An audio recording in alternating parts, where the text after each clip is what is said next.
Siguro, every time na itatanong niyo sa akin ang survey, every time, ito lang ang sasagot ko sa inyo. Kaya uulit-ulitin ko na lang to. Tumaas, bumaba. Ang Pangulo ay hindi po apektado ng numero. Tumaas yan, bumaba yan. Ang focus ng Pangulo ay magtrabaho. Kung ano ang kailangan maipaabot sa ating mga kababayan, yun po ang gagawin ng ating Pangulo at ng administrasyon na ito. Sa susunod ulit, next month, next week, meron na namang survey.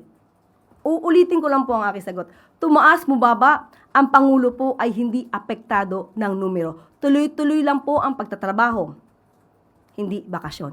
So ma'am, how important yung survey or dinidisregard ba totally ng President? Hindi yan dinidisregard.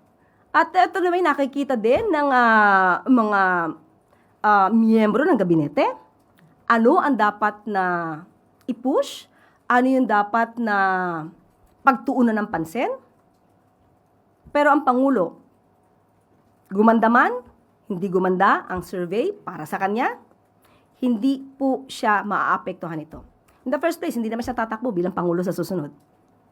So, trabaho lang po ang Pangulo.